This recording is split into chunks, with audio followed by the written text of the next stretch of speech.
Hi, and welcome to Pensive Podcast. I'm Chloé, the host of this podcast, and today we have Natalia, aka PiNKII, on the podcast, and I'm so excited. Yay! Yay! I'm excited to be here. We're going to get all into her music and being gyaru and being rebellious and Japan and like everything. Everything. Get ready for a long podcast. I hope so. There's so much to say. There's so much backstory. I feel like I already talked so much to you when I first got here. You're just going to have to repeat it. All right. Over and over and over again. Got it. I'm used to it. First, I have to do my promo. So I'm Chloé and I'm the founder of Pensive. And we run workshops and do courses, and I run one-to-one life coaching sessions about productivity and mindfulness and all that good stuff. And I also make planners, handmade, handbound. So if you're interested in that, please wait till the end for more info or visit the website pensive.studio. So now we're going to get into the pod. I would call you like a musician, an artist, content creator. Do you think that's kind of like an apt description of like what you do? It really depends, because whenever I'm at a party and I want to sound cool, I go for the musician route. Yeah. But when I'm trying to get an apartment, I'm just like, I'm a content creator. I work in content creation. Right. So it's a little bit of everything. Yeah. I'm an artist, but I'm completely independent. So basically all the money I make with my content creation goes into funding the music. Mm-hmm. And like I just recently went on tour, which you knew because you were there. I was there. And so I like saved up a bunch of money from the content creation, and that went to that. So it's really nice because I don't have to depend on a label for that. We've been talking before this, and all I got from you is she just does everything on her own. Yeah. And it's just really cool because I feel like a lot of people don't realize, how difficult it is, like how hard it is and how motivated you have to be to do all of that. A little crazy. Gotta be a little crazy. But I think that helps. No, for sure. For sure. I think let's start at the beginning so everyone has like an idea of like what your backstory is. So I know you from like Japan and like Japanese stuff. So what was your first interest in Japan? Like, how did you start becoming interested? What led you to go there, etc.? So when I was around 8 years old, I had really like a heavy interest in just different cultures and different countries. And I kind of gravitated towards Japan. And I found the kawaii culture, the fashion, the music. Fast forward, I decided that I was really into idol music. Ooh. And so I wanted to be an idol in Japan. And I was living in Missouri at the time, mind you. So there's like nothing there. And this was like years ago. So we didn't have all the access to anime and everything like kids do now. But I decided I wanted to do it. And so I started streaming on a Japanese website and got some popularity, did some shows over there. More underground. But then whenever I got a little older, I did an audition with Avex, that's massive. Yeah, it was like a worldwide audition. So I got really lucky and I got picked to move over there. And then they told me, wow, you're really funny. You should be a YouTuber. Oh. After doing a music audition. Yeah.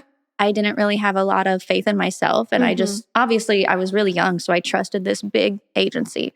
So I just did what they told me. And I was like, oh, well, if I'm a YouTuber, maybe one day they'll let me debut with my music. That's what I did for years. Became kind of popular as a YouTuber over there. Started DJing.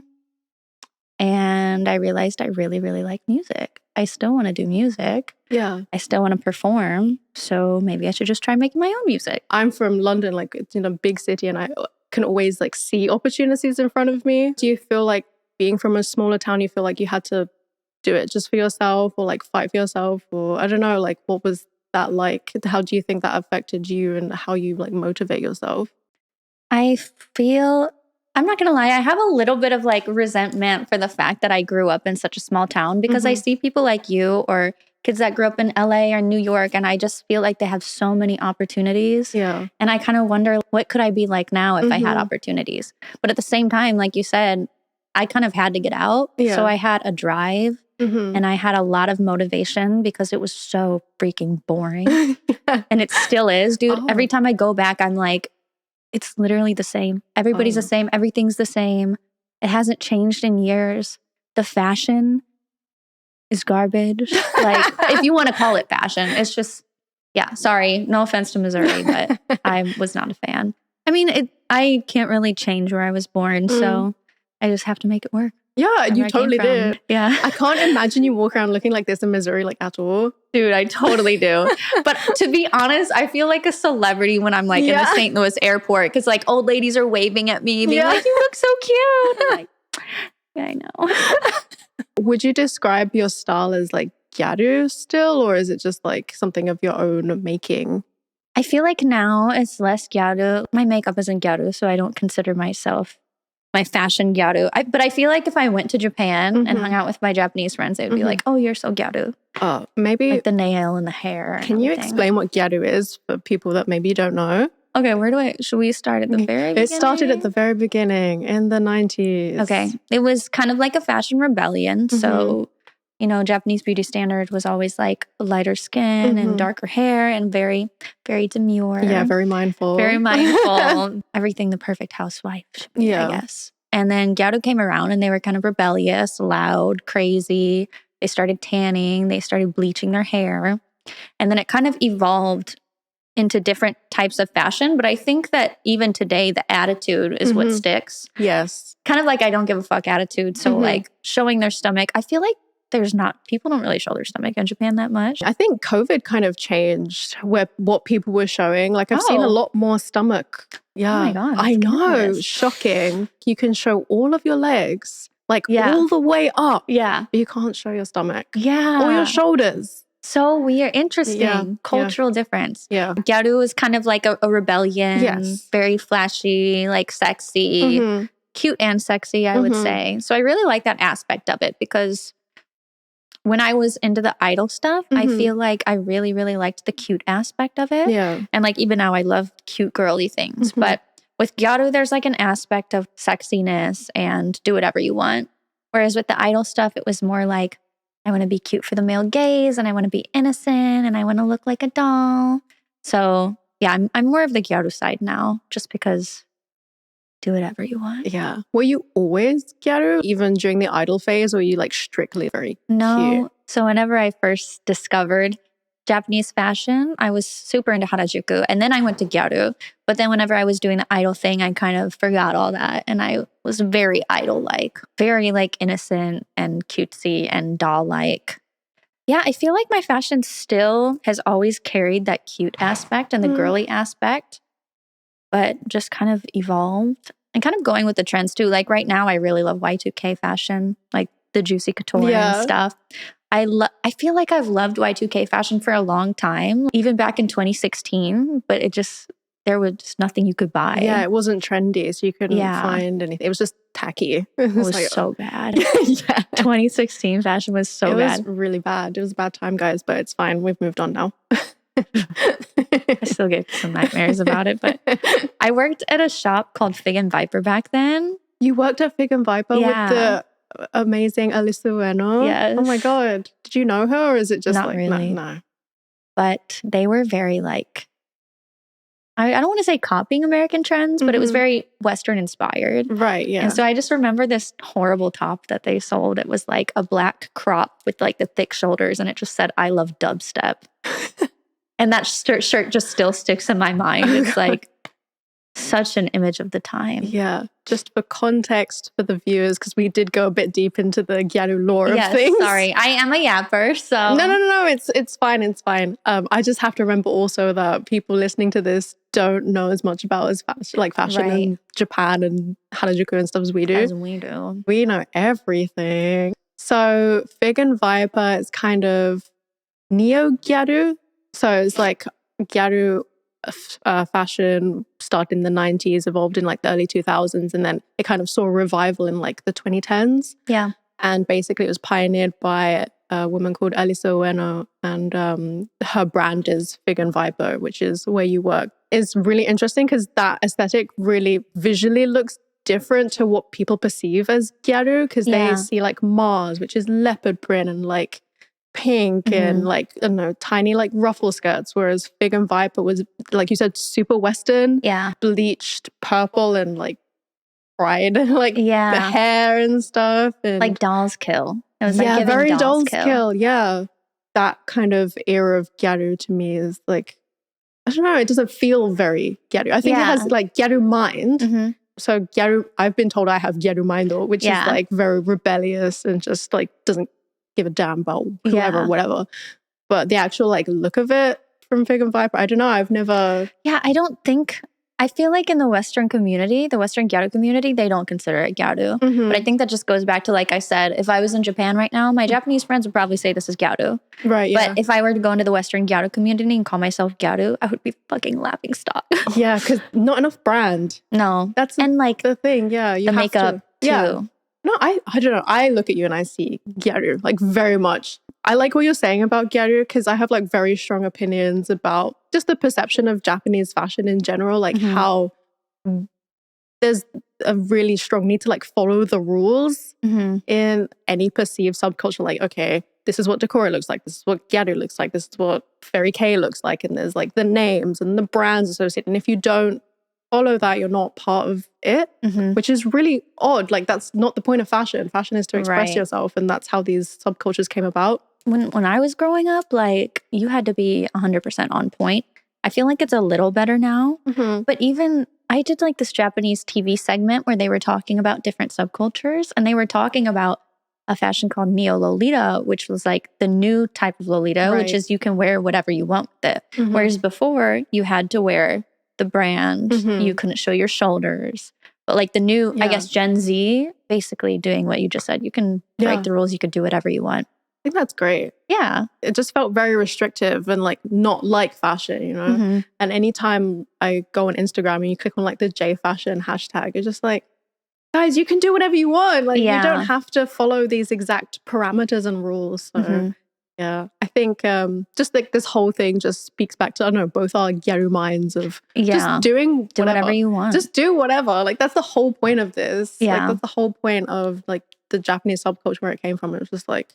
Right. Like, oh my God, the fruits. So I used to read these, you know what Fruits is. I know what Fruits is. Shall we explain it? We should explain. Fruits is a Japanese magazine that again originated in the late 90s by Shuichi Aoki. It's very famous and it's what brought most people into like liking Japanese fashion, I think, myself included. That's what I found myself through and in eventually. I think I was in it twice. Oh my God, that's so sick. Yeah. It was like my big moment. Of course you were. Yeah. And I also interviewed him for my magazine. Yeah. I don't know. My thesis, my master's thesis. Yeah. An icon. Really. A legend. Thank you. Back to you. Another icon. I think my final question about gyaru before we move on. If you weren't gyaru, what would you look like? What would you like dress like? Is there another style? I don't feel like I'm gyaru. Okay, so if you weren't like pink and Y2K. The way I dress is like how I want to dress, like 100%. Like nobody can stop me from dressing this way. I have no normal clothes. Like when I go out regularly, like this is just what I look like with less makeup, but this is what I look like. So it's really hard to imagine like if I wasn't this, because I want to do what I want. Yeah. And this is what I want. Maybe I would be like gyaru, like daya, leopard print. So even just brown, just more gyaru, basically, like full on gyaru, like not pink. Yeah. I guess that's the problem. Is I'm like, I want to look how I want to look. Yeah. Like I love this pink aesthetic, so it's really hard for me to just like go 100% gyaru because that's not like my vibe.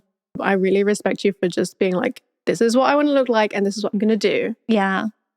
You know, I feel like it's really hard for a lot of people to do that. Do you feel like it's hard for you? Because I feel like you're the same way. Yeah, at some point, I just stopped thinking about I don't even know if I ever thought about what other people were thinking of me. Yeah. I just never really cared. I just like, the only battle I ever had was with myself. I was like, oh, this is a bit weird. And then my other voice would be like, but that's fun. I was like, yeah, it is fun. That's so true. Let's continue. Like you, I don't have any like normal clothes. It's been really hard for me in the past when, I don't know, I did a shoot or something. They're like, can you wear jeans? And I'm like, I don't own blue jeans. Oh my God. I had to borrow them from other people. I don't own them. Icon behavior. I swear. You know, I just, I've always just done my own thing. And I know it annoys people because they just literally just people around me. People around me just like, why don't you get a normal job and just do normal things? I'm like, but that's not why. Like, why would you like, that's have not to? who I am. It's not how my brain works, and I don't care. And that's really boring to me. It'd be different if you were like being a drain on society, but you're not. You're literally adding to society. Yeah, so thank you. Yeah, an addition. An addition. There you go. Now you'll never stop. It's funny actually, because I think we were talking about it before.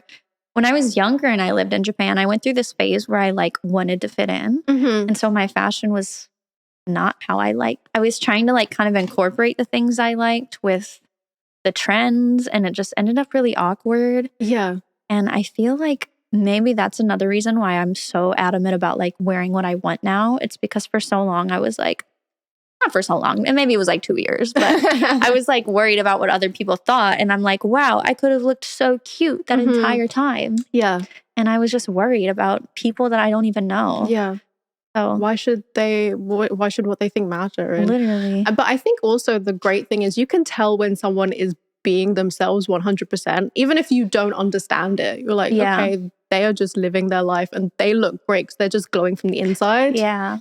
As soon as you start incorporating like trends and things that just don't suit you, you can immediately just It looks awkward. It looks awkward. And you can tell they're not like really comfortable with themselves because you're like, you know, why don't you go and wear that green and pink thing? Yeah. You know? I would never wear green. Oh, sorry. What? Why? I don't know. I don't like neon green. No. No. Okay. Fair enough. You want me to look like a watermelon?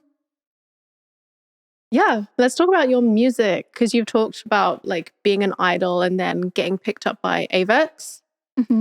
But they wanted you to be a YouTuber. That must have been really annoying, I guess. Yeah. They thought it was really interesting that this girl from Missouri sang this like super niche idol song. Like that was their reasoning for making me a YouTuber. They're like, oh, wow, that's crazy. You're so funny, entertaining. Talk on camera. Honestly, I know it doesn't seem like it because I've been putting myself out there for years and years and years, but I'm actually a very private person. So I don't like talking on camera, and I don't like putting my personal life out there. So it was very, annoying. And I uploaded like 3 to 4 videos a week for like a year. Oh my God. Just until something hit. And then finally I did this video. It was called The Difference Between, wait, let me rewind. They had me link up with this Japanese YouTuber agency, by the way. And I would meet with this agency and they would like do consultations with me to try to find out like what would the best content be. And they would be like, yeah, we think because you're a girl, you should do skincare, you should do makeup. I couldn't do makeup to save my fucking life. I did makeup like a millennial. Do you remember the eyeliner that would go up like this? That's the only one I can do still. Yeah, that's why I don't wear any. I gave up. Well, if you go to beauty school for a year, you'll learn how to do it the right way. That's all it takes. Yeah. Oh yeah, guys. Natalia went to beauty school. I did. She went to Bantan. I did. In Tokyo. Anyway, they told me, this was before I went to beauty school. So their only reasoning for makeup videos was that I was a woman. Do makeup, do skincare. Wow. Bro, look at my face. Do I look like I know how to look at makeup? At the time. I'm pretty good now. Yeah. But I ended up doing this video that was the difference between Japanese and American men, like the culture difference. And I said it in like a kind of comical way. I don't know if you know Jenna Marbles. Yeah. Well, she doesn't do YouTube anymore, but I watched her a lot growing up. So it was kind of like just silly like that. That blew up. So I just thought it was really interesting that it was kind of like the opposite of what they wanted me to do. Yeah. And that's what ended up working for me. And so I just started doing like comedy skits and stuff like that. This was very like 2016. I was going to say that sounds very 2016 YouTube. Now, when I watch my videos from back then, I'm like, oh my God, this is so cringe. Like, I can't believe people watch this. It was like terrible quality too. Do you think mine was a little different just because it was more like satire and comedy? Right, yeah. So I think in America, because this was when YouTubers weren't really a thing in Japan yet. Right. That's why they were like, be a YouTuber, because this was so new. I was kind of like, what is a YouTuber? Yeah. Now they're everywhere. But the skits and stuff, I feel like that wasn't a big thing in Japan at the time. Oh, okay. So it was like very new. And I think that's a big reason why it caught on. But yeah, I did that for like years and years. And then I remember when I was trying to get into music, it was really hard to do that jump from being a YouTuber because that was my income. Right. So being a YouTuber to music, because obviously you don't make income right away on music. And then there were also people on YouTube who were like, oh, what is this? Why are you uploading music? We want to see your videos. There was a point where my viewership was like going way down. And I just kind of stuck with it and I kept trying, and luckily it worked out. Having to do something like YouTube for that consistently for so long and the amount of videos you had to upload. Yeah. Were you enjoying it? You know, did you feel motivated to upload like 3 videos a week?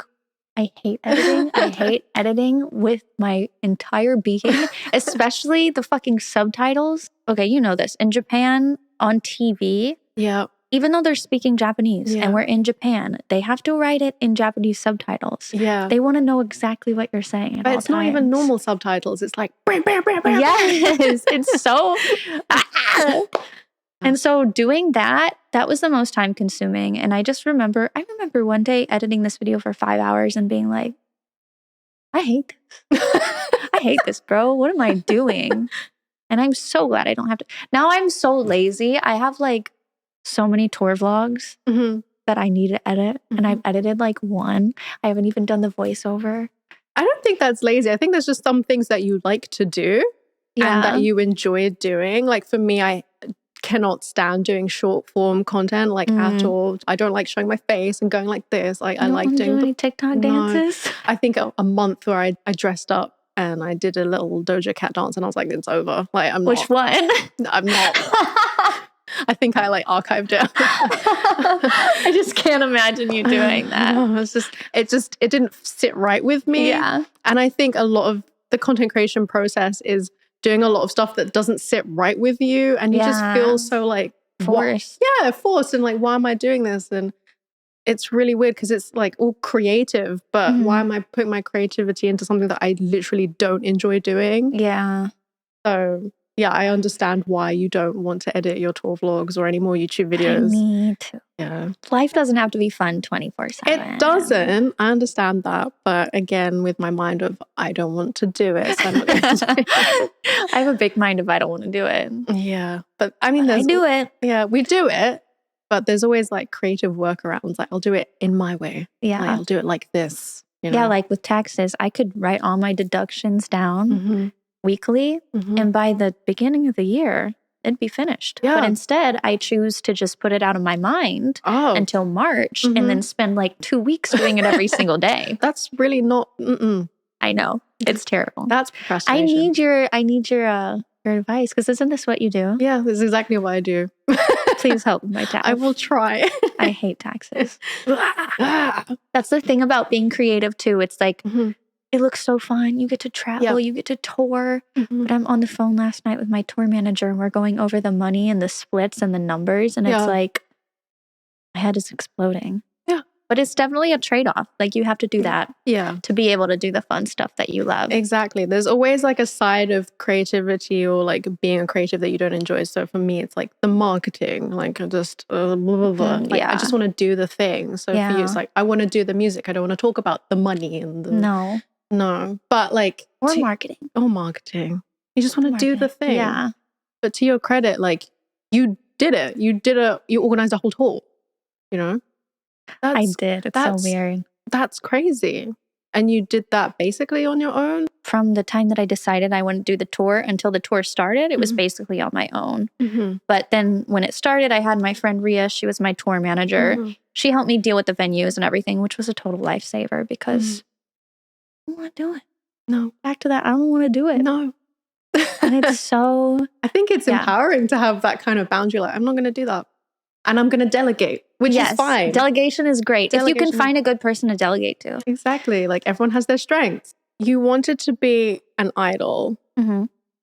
And you initially started making all this like cutesy, like, I don't know, idol-y kind of music. And now we're here, big pink energy. Yeah. How did you decide to go from cute idol music, which is known for being very like pure and feminine and cutesy, and now we've just gone like the complete 180 of that.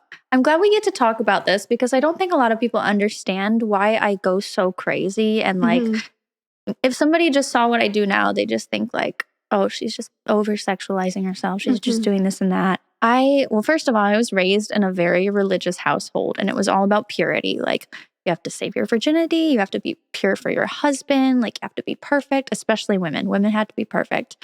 And then mix that in with the idol culture, which was also, you have to be perfect. You have to be pure. No drinking, no smoking, no cursing. Like, basically, you're just a fantasy for a man. You have to be like extremely virginal for a man.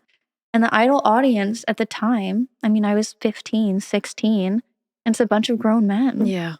And so, I don't know. I love the cute stuff, but I didn't like the fact that I would wear pigtails and people would put that little girl persona on me. Just because I like this, just because I like pink and pigtails does not mean like I'm some submissive, cute little girl to take advantage of. Yeah. So I was just like, fuck it. Let me sing about my sexuality. Let me sing about how fuckboys get money. Yeah. Let me sing about how I'm going to do whatever I want, because it's like you can still look like this. You can still be into very girly and cutesy things, but you can also be a feminist, or you can be free to express your sexuality, or whatever you want. Yeah. I think that's such a strong, amazing message. Like, thank you. It's something that I've always strived to do. Like, look however you want. Yeah. But still be who you want at the core of it. Like, I look like this and I talk about mindfulness, I don't have to, I love that. Be on a yoga mat doing a headstand. Like, yeah, I bet you could though. I could. When did you make that switch? Because I know we interviewed you for the com in 2018 when you dropped Asakara no Bread. 2019. So I feel like was that like the beginnings of you wanting to push more into like this big pink energy? Yeah, I think, the lyrics have always been very, I guess, adult or explicit. And it's very funny because I've never done any of this for like the male gaze or male attention, but it is definitely attract a kind of male fan base that likes the dominant woman instead of the submissive woman. I was going to say that's so interesting, like the contrast from the submissive idol girl to the dominant, like step on you. Yeah. And somehow the men are they always take it over. Yeah, they're just always involved. Whereas you're just like, I'm here doing me. And they're like, yeah, you're here for me in this way. Yeah. They have to sexualize it somehow. Yeah. But I do feel a lot more empowered playing into that like dominant role instead. Like, yeah. Because you're in control. Right. Yeah. Like, I'm going to do whatever I want. This is about me. This isn't you. Yeah. And at the same time, while I do have that fan base, it's really cool because I feel like it's like most people have like, okay, you have a male fan base or female fan base, or you have a queer fan base. But I feel like my fan base is very like the girlies and the queer people and then the simps. Yeah. And I kind of love that. Yeah. Because I always joke and I say I'm simp funded. Like, simp funded, don't need a label. The simps really help with that part. And they know where they stand. And then I also get to like inspire all these other people. Yeah, totally. And I can attest to that because I was there in the crowd in London. Yeah. And I saw the people that were there. You saw things. I saw so many things. I love it though. Yeah. I would describe your fans as very like intense. Feral. Very, yeah. Well, yeah. I'm going to say intense and leave it at that. But they love you. Like when you drop a new song, they go crazy for it. So for them, it's like, it's completely about the music as well as like this kind of interaction you have with them. Like when you ask someone to come on stage and you like sit on them or like put the leash on or whatever, like they totally just play into it. And maybe for some people, it's like a fetishy thing. I saw it as like really empowering for you, and other people just like want to interact with you in that way. Yeah. And I feel like whenever I pick people from the audience to do that, like I can really tell the difference if it's like, a cute girl that just wants to like be part of it and be part of the show and have fun. And oh my God, I did this crazy thing. Or there have been times where I have some fans that will be like messaging me weeks before being like, can I please do that? Can I please be your bitch boy on stage? And I'm just like, no, it's not for you to get off on. This is just to have a fun show. Yeah. This is supposed to be silly and fun. This is not for you. So I really try to pick the people that aren't just doing it because it's like some fetish that they have. Yeah. And if they do think it's hot, well, I don't blame them. Because that's what it is. It's just like a show, where you got there and you're like, your PiNKII. Mm-hmm. You know, PiNKII is this like dominant energy, like really cool woman. Yeah. Yeah. Likes to sit on. I mean, it gets tiring up there on stage. Yeah. All right. I'm in heels. Yeah. Sometimes you just need a chair. Yes. Sometimes that chair is a human being. All right.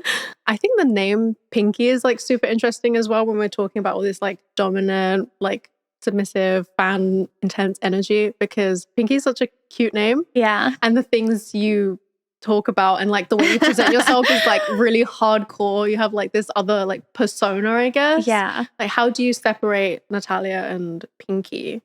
I don't know. Or are they even separate? I feel like they are very separate. PiNKII definitely doesn't have anxiety that keeps her up the night before a podcast. Like, yeah, I don't know, especially when I'm on stage. And I hear this a lot. Like, I can sometimes deal with social anxiety. And like I said, when I was younger, I was worried about what people thought about how I dressed. And when I'm on stage, I just feel like I don't care about any of that. And it's so easy to just get into that role. I think, like you said, PiNKII doesn't get social anxiety. So, like, when you're dealing with all the attention from fans, I guess it's not that overwhelming and stuff. Like, I don't know, even when I go online, I feel very overwhelmed by even like one comment or something. Yeah. But with your content, you put out a lot of it and you must get like a lot of, I don't know, feedback and comments and weird things. Like, how do you deal with all the interaction you get? I feel like for the most part, the internet has been calm as of lately when it comes to my social media. People have been very supportive. I do like to rage bait incels. So I get a lot of hate comments from incels, but that's like nothing. That's like entertainment for me. Yeah. Whenever I'm at shows, I think the hardest part for me actually is just being able to set the boundary. It really helped when Ria was there, my tour manager, because when people are sitting there at the table talking to you and they're done buying everything and people behind them are wanting to get their turn and we have a certain amount of time, it's really hard for me to be like, okay, like next person. Because I do want to sit there and talk to them and I do like getting to know people. But yeah, it's sometimes like setting the boundaries can be really hard because I don't want them to feel like I push them aside either. But also I have to, I guess, get into the PiNKII mindset and be like, well, I got to be able to speak my mind, do what I need to do. And I definitely grew up because like I said, I grew up in a very religious family. So women weren't allowed to be assertive. Like you have to always be thinking of the other person. You can't stand up for yourself. You can't be mean. Being mean is like the number one sin for a woman. Not really. No, it's in the Bible. It's in the Bible. No being mean. It's above adultery. Exactly. No being mean. But yeah, I feel like I was raised to be a people pleaser and be overly kind. So being PiNKII and actually like going on the dominatrix side and being a dom too has really helped me to kind of tell people what I want and get what I want and speak my mind. Yeah. And it's still something that I'm definitely working on. Which is funny because a lot of people online would be like, how are you so confident? I definitely still struggle with that. Like, I feel like it's going to be a constant struggle. Because when you watch your mom, when you grow up, just like not stick up for herself, I feel like that just, no matter what, that's going to kind of rub off on you as a child. Yeah. And I just love that you said that stepping into like this dominatrix kind of persona helps you to set boundaries, which is like, it's a very neutral playing ground. It's not even like, you're not even putting yourself upon anybody. Yeah. You're just like, okay, the line stops here. But the fact that you have to like go overboard. Yeah, go overboard. I feel like I have to go all like to the other way. Yeah. Because for so long it was like the opposite. So your tour, you did a world tour. What were some of the highlights of this tour? The tour. It was so good. It was also perfect. It was so heartwarming to have this team together because, I don't know, I've been on tour with men and I felt so out of place because while we're traveling and stuff, I'm like trying to think of content ideas and I'm filming and I'm trying to promote the tour online or trying to promote the show. And these guys were just so lazy about it. Whereas like Melissa and Chi-Chi, we had 4 days in Phoenix to like basically do nothing. Yeah. So we printed a bunch of flyers and we went to a bunch of game stores. We talked to a bunch of strangers. We like handed out our flyers. We were like paying for ads. And I don't know, it was just such a better experience. Like they were all ready to hustle. We landed in Chicago. And when we got to our hotel, there were cosplayers next to us. So I was like, is there a convention in town? And there was. So 3 hours of sleep, we go run up to our room, we change into cosplay, and we go to the convention and go try and promote the show. Oh my God. Yeah.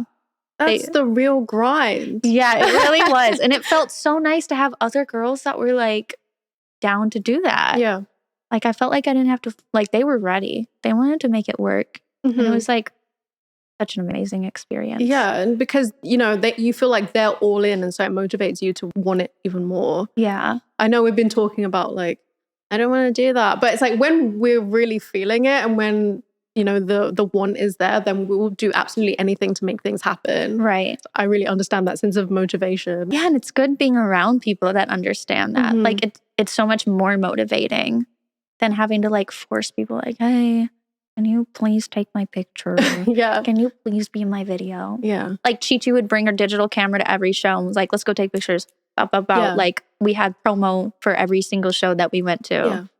Because they understand that it's not just a picture. It's not just you standing around looking pretty. Like this is for a purpose. This is like to get us going and for our tour and to make things bigger for us. It's always just nice to be on the same wavelength as people like that. And it's so funny too, because like my experience with a lot of male musicians is they have this idea that, oh, well, you're popular because you show your ass and like it's so much easier to get attention as a female musician. But those girls were the hardest working people I've ever met. Like we were hustling, no sleep, bus, club, another bus. But yeah, it's like we might have our looks, we might use our looks, but like we still have to work with our looks, if that makes sense. Yeah, there's more to it than just like standing around. Like you're actively making music, you're actively marketing, you're actively making content. Like there's, you know, you're being a creative about it. You're not just sitting there like, you know. Exactly. It's waiting for it to happen. Yeah, it's bigger than that. And I think that's why you've managed to get all these opportunities. Like how many people can say like, oh, I pulled myself out of Missouri, got myself to LA, and now I'm on a world tour and now I'm in London. Like, that's crazy, you know? That's a little crazy. I told you got to be a little crazy. Yeah, it's a little crazy. That's true. You did validate your own point there. You have to be a little insane. That's why I like speaking to people who have kind of like unorthodox like lifestyles, because it's like there is work that goes into this, guys. Yeah, no, for sure. It's definitely not. I mean, it's a little easy now, but it was not easy starting out. Yeah, but you made it easy for yourself. It's easier compared to editing 5 hours, 4 days a week. A lot of your music is like rappy, kind of hardcore, but would you ever consider putting out like a ballad? I love electronic music. So sometimes I'll try to write a slightly serious like house track or I don't know. I'm still at the point where it just sounds awkward to me because a lot of my music is like funny. Yeah. Like, give it to me now. And so people really expect, I don't know. I feel like if I put out a serious song, it's going to seem like I take myself too seriously. I guess. But like, do you remember Doja Cat broke the internet with Moo? Yeah. I think you could do something like that. Like that's a bit so true. Slower, like meow or something. Meow. My singing voice is not my biggest strength. Like I can sing and I took singing lessons from Avex for like years, but it's also very cutesy. So I guess it's hard to find beats that it works with. Right. And again, like I just have to not be afraid to try new things. Yeah. It's funny because when I first started writing music, I was really worried. I really wanted to do like kawaii rap. Like that's always like what I wanted to do. Cute voice with hard bass. And there was nothing like that at the time really, except for maybe like The Antword. Do you remember them? Yeah. But I was really afraid to try something new. And then I started listening to like Lil Peep. Oh yeah. And he kind of mixed that alternative music with hip hop. And that kind of inspired me like, oh, I could do something that's a little different. Yeah. And it's funny because those songs now get so many more hits than like my poppy songs. Like objectively the better pop songs, like Hit Me Back, or I have one called Yummy. Those are objectively more poppy and mainstream and good. but they do not get as much love as like the crazy ones. I was going to say, I wonder why, but I don't know, like, I love listening to that kind of stuff myself. Yeah. Just like something that's a bit like unhinged and off kilter. Like, it's just fun to listen to. Yeah. Because we've been presented with like serious pop for so long. And now there's like people like you coming in and being like, no, actually, like, let's make something like really crazy. Yeah. You know? Perfect for pole as well. My pole playlist is very much just like, yeah, Trap metal. Yeah, That's crazy. Yeah. I love just swinging around that kind of stuff. We know a little bit more about you now. Yeah, I haven't spoken about doing pole at all. I don't post about it. Surprise! I'm a pole dancer, but that's why I like completely understand the feeling of empowerment, because it's another one of those things that people look at and they're like, that's for like strippers and sex workers and stuff. But like the pole community has honestly been the most empowering thing in my life recently. Like, amazing. The girls that I've met through there, like just a mix of all different backgrounds. Like, there are sex workers, but like you share a pole with a primary school teacher and a sex worker like next to you. But it's like amazing. I've come into like my body so much and just owning who I am and being really like, I truly believe that 90% of pole is just confidence. You don't have to have any strength. You do. But most of achieving the tricks is just like believing that you can do it, and then suddenly you're like upside down. So yeah, I did it for a while in Japan, like just for fun. And yeah, going upside down is crazy because I think we did it on like the 3rd or 4th class. Mm-hmm. And yeah, it was just like telling yourself you can do it. Yeah. Like, I can go upside down. It's just so daunting. Yeah, it is daunting. But once you do, you're like, oh, this is so fun. I don't want to stop. And then you're at the club with a little pole trying to go upside down when you're drunk and like not making it work. That is basically all my questions, I think. I just have a few more to just like wrap up. So wrap it up. I want to know, what is a typical day in the life of PiNKII? Oh my God. Oh, that really depends. So at the beginning of this year, I put all of my stuff into storage in LA, and I've been traveling nonstop. Mm-hmm. So it's really hard to say what a typical day looks like. Because a typical day could be sitting at home editing videos, or it could be packing my shit to go to Berlin, which I'm going to be doing next month. So that's difficult. I do have a little morning routine that if I don't do, my life starts falling apart. But when I wake up, I have a smoothie, I meditate, and I exercise. And that keeps me sane. Yeah. Like, if I don't have that, it all starts to go downhill. Understood. So I do that stuff. And then the rest of the day is just like, whatever. Russian roulette. Like, might do makeup, might not do makeup. Might sit editing all day. Lately, I have not been able to take a lot of content. So when I'm at home in LA, I'll usually schedule a day to take a bunch of content. Yeah. And then the next day I'll do some editing. And then the next day I'll work on music. But now it's just been kind of all over the place. Yeah. But I have been working a lot, degrading men for money on the internet. Like, it's hard work. Doing that a lot lately because there's like nothing else I can really do work-wise. Yeah. I mean, a lot of money comes from my music royalties too. So it's like, and what else can I do? Yeah. And I mean, you're here to enjoy yourself as well. Yeah. So I think you should, because I know we spoke about it before, but like, you feel like you have to be working all the time. Yeah. Oh, yeah. That's been really hard. Especially not having a place to shoot content, because I'll get all these ideas and it's like, there's nowhere to film this. Yeah. Oh my God. London is not the place for cute studios. No, it's not. I'm not a huge fan of LA, but we have like 10 pink like filming studios, like pink themed, and it's really nice. Yeah. So in LA, even whenever I'm just staying in an Airbnb, I can still rent out a studio. My final question, what is like your big plan, your next steps? Like, what's next for PiNKII? I need to sit down and figure that out because I don't know what it is and it's driving me crazy. I really want to do another tour. Oh my God. But like, probably not until next year. Yeah, this one seemed tiring. It was so fun though. Yeah, that's good because I don't know how you did it, because I was in the meet and greet line till like midnight and you were standing there so happily, and you were still there. My secret? Yeah. Do you know the drink Celsius? No. It's like a caffeinated drink, and I think they put crack in it because I don't know what's in that stuff. That's like my secret weapon. Okay. It is so energizing that I don't even have to drink the whole thing. And I brought like 3 of them from America for London, Paris, and Berlin. I was ready. I drink one of those right before the show. I'm good to go. Okay. Sponsor me, Celsius. Okay. They shouldn't though, because I don't need that stuff is so strong. If the comments want to back me up on this, you should, because that's literally the key. Like I don't know what to tell you. But you don't have any like big plans apart from like another tour. It's just like seeing what comes up, really. Well, last year I was very lucky to get a booking like almost every month, and I was like outside. Like I didn't go looking for it. It was just like a convention or an event like wanted to book me. And so I spent a lot of last year just doing that, traveling and doing that. This year I want to get an apartment in LA because my stuff is still in storage. Yeah. So I think my next step is just doing that. Gonna get my apartment, gonna set it up all cute.